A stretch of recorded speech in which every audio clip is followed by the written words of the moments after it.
সা সা সা রে গা মা পা ধা নি সা সা সা সা নি ধা পা মা গা রে সা সা সা সা রে গা মা পা ধা নি সা সা সা সা নি ধা পা মা গা রে সা।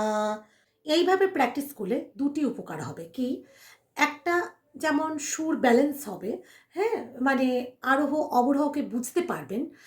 খালি গলাতে যখন আপনি গান গাইবেন তখন কিন্তু এটা ভীষণ উপকার দেবে।